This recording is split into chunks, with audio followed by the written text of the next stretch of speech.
बांग्लादेश की पूर्व पीएम शेख हसीना की मुश्किलें कम होने का नाम नहीं ले रही हैं। पहले उन्हें अपना ही देश छोड़कर भागना पड़ा, अब उन्हें विदेशों में शरण लेने में भी पसीने छूट रहे हैं। शेख हसीना फिलहाल भारत में मौजूद हैं, मगर यहां वो ज्यादा समय तक रह नहीं पाएंगी। शेख हसीना ने ब्रिटेन से शरण देने की गुहार लगाई थी, लेकिन शेख हसीना को ब्रिटेन में असाइलम मिलना इतना भी आसान नहीं है। जी हां, शेख हसीना की लंदन जाने की योजना में फिलहाल अड़चन आ गई है। खुद ब्रिटेन शेख हसीना को शरण देने में इंटरेस्टेड दिखाई नहीं दे रहा है और ऐसे में अगले कुछ दिनों तक उनके भारत से बाहर जाने की संभावना नहीं है। लेकिन इन सबके बीच सवाल यही उठता है कि आखिर शेख हसीना ब्रिटेन क्यों नहीं जा सकती हैं? ढाका छोड़ने के बाद शेख हसीना की नजर ब्रिटेन पर ही थी और वो अपनी बहन रेहाना के साथ अस्थायी शरण के लिए भारत के रास्ते लंदन जाने वाली थी। मगर ब्रिटेन सरकार के नियमों को अगर हम देखें तो ये आसान नहीं लगता है। ब्रिटेन के इमिग्रेशन नियमों की बात करें तो उसके तहत ब्रिटेन के बाहर से शरण के लिए आवेदन करना संभव नहीं है।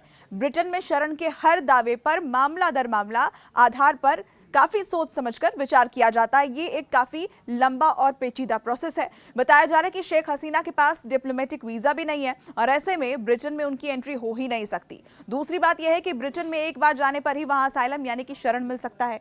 ब्रिटेन में जब तक कोई दूसरे देश का नागरिक नहीं पहुंचता तब तक उसे असाइलम नहीं मिल सकता है। ये ब्रिटेन का नियम है और इस वजह से शेख हसीना न तो ब्रिटेन का टिकट कटा सकती हैं और न ही वहां जा पाएंगी। दरअसल ब्रिटेन का जरूरतमंद लोगों को सुरक्षा प्रदान करने का रिकॉर्ड रहा है। हालांकि साथ ही ब्रिटेन के जो इमिग्रेशन नियम है उनमें ऐसा कोई प्रावधान नहीं है कि किसी को शरण या अस्थायी शरण लेने के लिए ब्रिटेन की यात्रा करने की अनुमति दी जाए। जिन लोगों को इंटरनेशनल संरक्षण की आवश्यकता होती है उन्हें सबसे पहले सुरक्षित देश में शरण लेनी होती है। ब्रिटेन सरकार ने संकेत दिया है कि बांग्लादेश में हिंसक प्रदर्शन के मद्देनजर किसी भी संभावित जांच के खिलाफ हसीना को ब्रिटेन में कानूनी संरक्षण नहीं मिल सकता है। तो वहीं दूसरी तरफ शेख हसीना के लिए ब्रिटेन के साथ साथ अब अमेरिका के दरवाजे भी फिलहाल बंद हो गए हैं। अमेरिका ने शेख हसीना को वीजा को रोक दिया है और ऐसे में अब शेख हसीना को किसी दूसरे देश का रुख करने को लेकर विचार करना पड़ सकता है और ऐसा वो कर भी रही हैं। सूत्रों की माने तो ये पता चल रहा है कि हसीना के परिवार के सदस्य फिनलैंड में भी हैं और इसलिए वो उत्तरी यूरोपीय देश जाने पर के विकल्प पर विचार कर रही हैं और ऐसे में हसीना अगले कुछ दिनों तक भारत में ही रह सकती हैं जब तक ये कंफर्म नहीं होता कि वो किस देश में जाएंगी।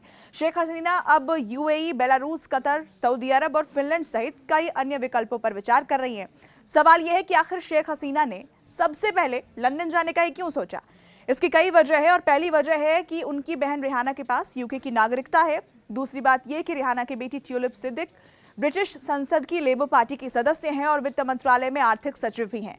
अभी लेबर पार्टी सत्ता में है। एक और बड़ी वजह यह है कि ब्रिटेन ने पूर्व में शेख हसीना के दिवंगत पिता यानी कि शेख मुजीबुर रहमान को बांग्लादेश मुक्ति संग्राम के बाद साल 1972 में पाकिस्तानी जेल से रिहा होने पर शरण देने की पेशकश की थी और इस वजह से शेख हसीना को यह लगा कि ब्रिटेन उनके लिए सबसे आसान ठिकाना होगा। लेकिन अब उनके लिए ब्रिटेन का दरवाजा लगभग बंद माना जा रहा है, वो ब्रिटेन नहीं जा पाएंगी और ऐसे में अभी भी सबसे बड़ा सवाल यही बना हुआ है कि आखिर शेख हसीना को पॉलिटिकल असाइलम कौन सा देश देगा। यह खबर आपको कैसी लगी? कमेंट सेक्शन के जरिए लिखकर हमें बताइए। ऐसी ही बाकी खबरों के लिए देखते रहिए न्यूज़ 18 इंडिया।